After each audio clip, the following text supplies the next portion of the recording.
a Hearthstone adventure! Hello everybody and welcome back to Blackrock Mountain. Today we are looking at the second heroic boss called Vaelastrasz something, and I managed to do that it took a long time with this rogue deck. So let's get on to it, shall we? Yes. Okay, Vaelastrasz, the Corrupt. There you go. Sorry.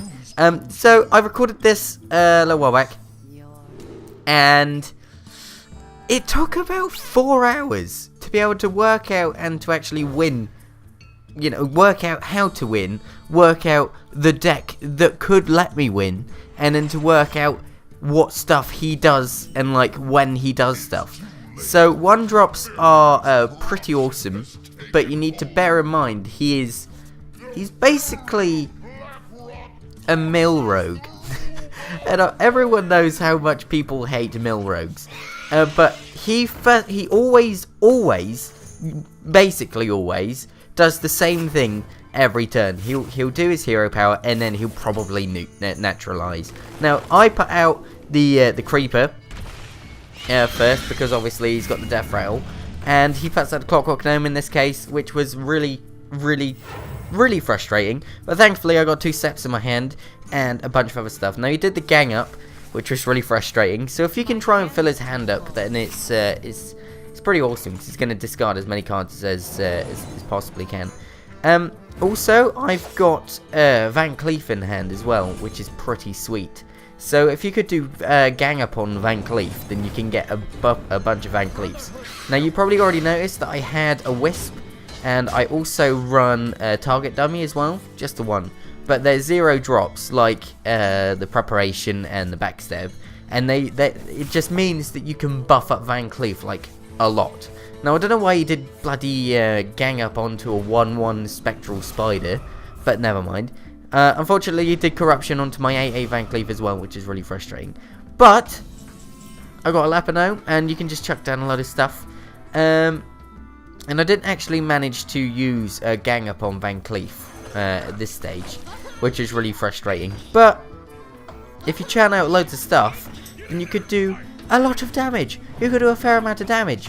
You got to try and empty out your hand as much as you can, but don't waste stuff like your preparation.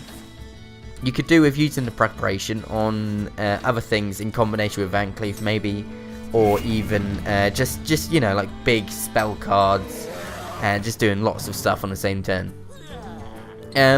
Blade Flurry is pretty awesome as well, because you can weapon up, buff the weapon, Blade Flurry, backstab, but remember to do backstab first, because else you won't be able to do it because it's on an undamaged minion, stuff like that. So we got lots of a fair amount of damage on board. So we got the backstab. We can give a minion +4 attack as well, which is pretty sweet. We've got eviscerates. We got a lot of stuff that we can do. So at the moment we've got 1 damage from the spectral spider, and then 6 from the other minions. That's 7. 3 on the weapon, so that is 10. Next time we could do Blade Flurry and take out a bunch of stuff, but I think, yeah, I did backstab onto the 3/2, which is perfectly fine.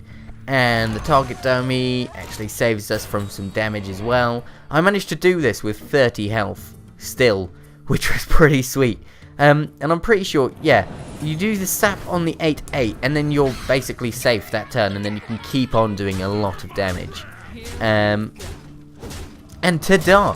Right, so he's got 18 health, meaning that we are approaching lethal next turn, definitely. And mountain giants are very good in this. They can be very good. If you get gang up, I wouldn't do gang up onto the molten giant, because by the time that you actually draw into the molten giant, you're probably going to be dead if you can play it, because of all the taking fatigue and stuff. So I'm pretty sure this is the last turn. We are on lethal. Well played. Deadly poison, and we have double eviscerate, and we have the blood thing, give your minion +4. So we managed to do it. It just depends on your draw. If you don't have to draw, then ta-da. But remember, first turn, he uses the naturalize, so you don't want to put out anything that can die straight away. But If you do pet anything that can die straight away, then do it with a death rattle. Haunted Creeper, get 2 1/1s, so you're getting more for your money basically. And you could possibly draw into something that's better anyways. So I hope you found this helpful. It's not really a tutorial thing, it's just showing you how I did it, the deck I did it with. And if you can do it like that as well, then sweet beans. See you later guys, bye! Up or looking down? I made him look so terrified. He's like, If you look up, you look like you're daydreaming. If you look down, it looks like you're examining your penis.